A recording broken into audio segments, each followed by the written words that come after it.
क्या हिम मानव या फिर जिसे हम यति कहते हैं वो सच में होते हैं या फिर वो सब बस कल्पना है? आज के वीडियो में हम इसी राज के ऊपर से पर्दा उठाने वाले हैं। यति होते हैं या नहीं, ये वैज्ञानिकों के बीच काफी बड़ा सवाल बना हुआ है। यूएफओ के बाद अगर किसी को देखने की सबसे ज्यादा चर्चा की जाती है तो वो होते हैं यति। कई लोग दावा करते हैं कि उन्होंने यति को देखा है। यहाँ तक कि इंटरनेट पर यति से जुड़ी कई वीडियोस और फोटोज आपको देखने को मिल जाएंगे, जिसे देखने के बाद हम भी ये सवाल करने में मजबूर हो जाते हैं कि यति होते हैं या नहीं। तो चलिए हम आपको शुरू से यति की कहानी बताते हैं। तो इसे जानने के लिए बने रहिए वीडियो के एंड तक। लोगों को यति के बारे में कैसे और कितना पता है? अगर देखा जाए तो हिम मानव का उल्लेख कई धार्मिक किताबों में भी किया गया है। और अगर हम ये कहें कि इंसानों को सबसे पहली बार यति होते हैं या फिर यति क्या चीज है, इस बारे में धार्मिक किताबों से पता चला है, तो ये बात गलत नहीं होगी। पुराण, रामायण और महाभारत जैसे कई धार्मिक ग्रंथों में यति के बारे में लिखा हुआ है। यही नहीं, नेपाल, चीन, रशिया ऐसे और भी कई देशों में हिम मानव को अलग अलग नामों से बुलाया जाता है। एक तरफ उसे सदियों से भारत में हिम मानव, नेपाल में यति, अमेरिका में बिगफुट, ब्राजील में मपिंगुरे, ऑस्ट्रेलिया में योवेई, इंडोनेशिया में साजा रंग गीगी जैसे नामों से पुकारा जाता है। और दूसरी तरफ उसके अस्तित्व पर ही प्रश्न चिन्ह लगाया जाता है। अब अगर बस इसे एक ही देश में माना जाता तो हो सकता है कि ये बस एक दंत कथा हो, लेकिन इसे इतने सारे देशों में देखने का दावा किया जाता है और ये देश एक दूसरे से बहुत ज्यादा अलग अलग है। तो अब इसे पूरे तरीके से नकारना बिल्कुल भी जायज नहीं है। और साथ में नेपाल और भूटान में कई लोग हैं जो कहते हैं कि यति होते ही हैं। और वहां पर कुछ बुजुर्गों का कहना है कि एक वक्त था जब यति को देखना आम बात होती थी, लेकिन वहीं कुछ लोग इन्हें झूठे कहते हैं।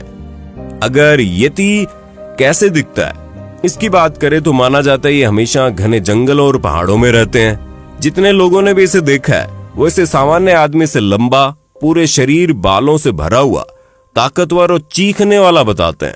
यति या हिम मानव बंदर की तरह एक प्राणी होता है, लेकिन ये बंदर से कई गुना ज्यादा बड़ा और ताकतवर होता है। कई लोग तो ये भी कहते हैं कि यति में हम इंसानों के जितना भी दिमाग होता है। और यति के ऊपर कई कथाएं भी है जिसमें ये बताया जाता है कि यति की बर्फ में अपनी अलग दुनिया होती है और इसीलिए वो इंसानों के साथ नहीं आना चाहते हैं।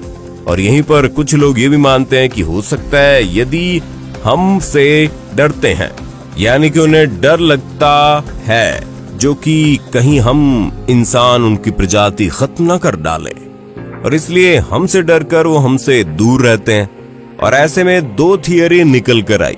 एक का कहना है कि यति की काफी ज्यादा आबादी आज भी बर्फ की परत के नीचे रहती है और उधर तक पहुंचने का रास्ता गुफा के अंदर से जाता है। और वहीं पर दूसरी थियरी ये कहती है कि यति की आज पूरी दुनिया में बहुत ही ज्यादा कम प्रजातियां बची है और इसी वजह से वो हम इंसानों से दूर रहते हैं ताकि वो अपनी जान बचा सके।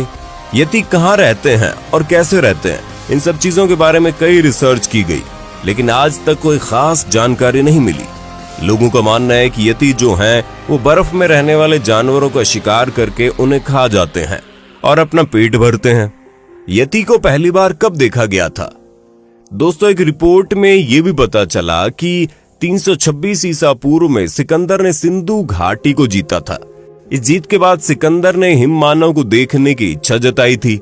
स्थानीय लोगों ने बताया कि हिम मानव काफी ऊंचाई पर पाए जाते हैं, कम ऊंचाई पर वो नहीं पाए जाते, जिस वजह से वो यति को पकड़ नहीं सकते। इस बात से ये भी मालूम होता है कि यति को पुराने वक्त में भी लोग देखना चाहते थे, लेकिन हिम मानव या यति को सबसे पहले देखने का दावा पर्वतारोही BH हॉडसन ने किया था। अपने हिमालय अभियान के अनुभवों में उन्होंने लिखा था कि सन 1832 में उत्तरी नेपाल के पहाड़ी इलाके में उनके गाइड ने लंबे बालों वाले एक विशालकाय प्राणी को देखने की बात कही। हॉडसन ने साफ लिखा है कि उन्होंने कुछ भी नहीं देखा, लेकिन इस घटना का जिक्र करते हुए उन्होंने अनजान प्राणी को यति नाम दिया, क्योंकि उन्हें पता था कि ये यति रहने की कई बातें चलती रहती है, इसलिए उनको लगा ये वही जीव होगा। इसके बाद यति के देखे जाने की कई बातें कही गई और कुछ लोग तो पहाड़ों पर बस यति की तलाश करने ही जाते थे और फिर उसमें से कुछ कहने लगे कि उन्होंने यति को देखा है। और कई पर्वतारोहियों ने अपने किताबों में उसका उल्लेख कर दिया और उन्होंने यति को देखा है। हिमालय क्षेत्र ही नहीं, दुनिया के बाकी हिस्सों से भी ऐसी खबरें आती रही। हालांकि कोई भी अपनी बात साबित करने के लिए पुख्ता सबूत नहीं दे सका। कुछ लोगों ने फोटोज दिखाए, वो भी क्लियर नहीं थे और कुछ तो नकली थे, जिसकी वजह से सबको लगने लगा कि बाकी सारे फोटो भी नकली होंगे। पर कुछ इंसिडेंट्स ऐसे भी हैं जिन्हें गलत नहीं बताया जा सकता।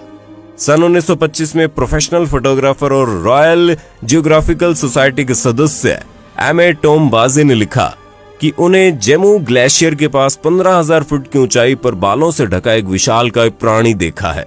टोमबाजे ने अपनी किताब में लिखा कि उन्होंने उसे लगभग 200 मीटर दूरी से देखा था। वो 1 मिनट तक उसे निहारते रहे।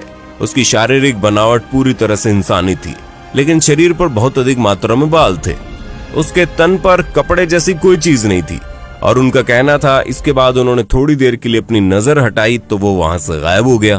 पहले तो उन्हें लगा ये सब भ्रम था, लेकिन थोड़ी देर बाद उन्हें फिर से वैसा ही जीव दिखा और इस बार वो धीरे धीरे उनकी तरफ ही बढ़ रहा था, जिसे देखकर वो पीछे हट गए और वो हिम मानव फिर इनका पीछा नहीं कर रहा था।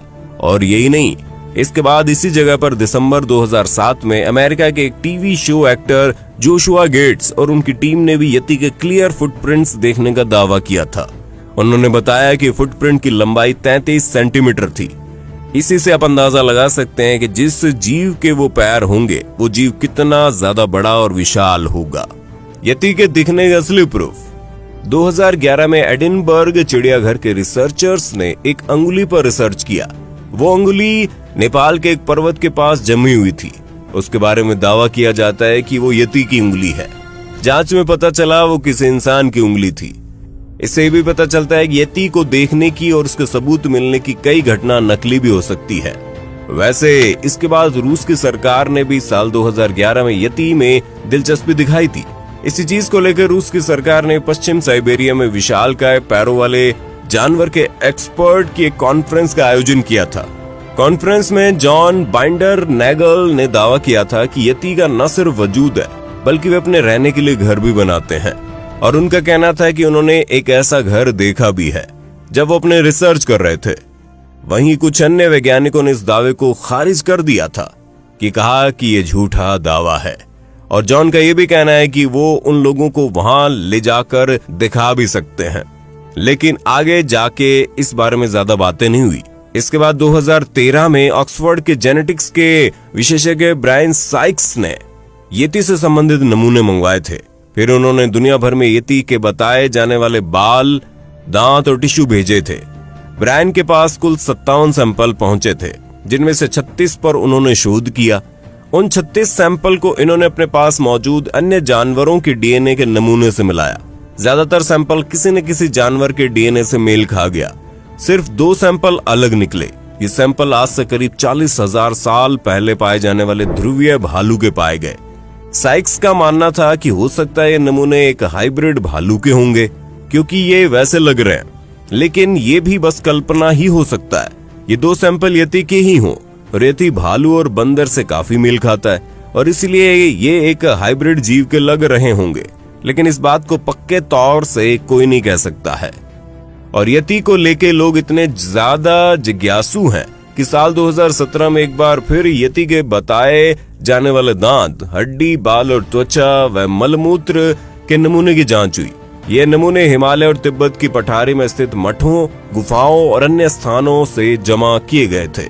रिसर्चर ने उस क्षेत्र और दुनिया के अन्य इलाकों से भालुओं और अन्य जानवरों का नमूना भी जमा किया ताकि उन्हें आपस में मैच कर सके और यति के कुल 9 नमूनों में से 8 एशियाई काले भालू, हिमालयाई भूरे भालू या तिब्बती भूरे भालू से मैच करे गए। 9वां सैंपल एक कुत्ते का साबित हुआ। यानी ये सारा एक्सपेरिमेंट फ्लॉप साबित हो गया और लोगों को बस नाराजगी का सामना करना पड़ा। यति अच्छा है या बुरा? यति को कई जगह पर दानव और कुछ जगह पर अच्छा भी बताया गया है और इसलिए ये सवाल तो हमेशा बना रहता है कि आखिर यति का स्वभाव कैसा है, यानी कि अगर वो इंसान को देखेगा तो उनके ऊपर हमला करेगा या नहीं। दरअसल कोलकाता के कैप्टन ने बताया कि जब वो हिमालय की यात्रा पर थे तभी एक पहाड़ से गिरकर उन्हें चोट लग गई थी। तभी एक आदि मानव जैसे बड़े विशाल जीव ने उनकी मदद की। वो आधे होश में थे, इसलिए उन्हें इतना महसूस हो रहा था कि कोई उन्हें उठाकर ले जा रहा है, लेकिन वो बिल्कुल भी हिलडुल नहीं पा रहे थे। इसके थोड़ी देर बाद वो बहुत ही ज्यादा सेफ जगह पर जगे। उन्होंने देखा उनकी जो चोट थी वो भी काफी अच्छे तरीके से ठीक हो चुकी थी और वो पहाड़ के काफी नीचे तक पहुंच गए थे।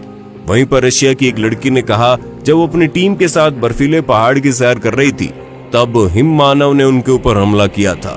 हिममानव ने उनके सारे साथियों को मारकर उनके मांस को खा लिया था, लेकिन ये लड़की बहुत ही ज्यादा चिल्ला रही थी और रो रही थी, इसलिए इसे छोड़ दिया गया और 2 दिसंबर 2013 में उत्तराखंड के भी कुछ मजदूरों को मार दिया गया था और उनके गर्दन को पूरे तरीके से मोड़ दिया गया था, जो कि एक इंसान के लिए शारीरिक बल से करना इम्पॉसिबल है।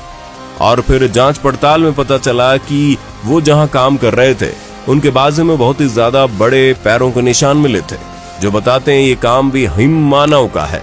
तो हो सकता है हिममानव भी बिल्कुल हम इंसानों जैसे होंगे, कुछ अच्छे तो कुछ बुरे। वैसे आपको क्या लगता है हिममानव के बारे में, और साथ में आपको हमारे ये डिटेल्ड वीडियो कैसा लगा कमेंट बॉक्स में जरूर बताइएगा।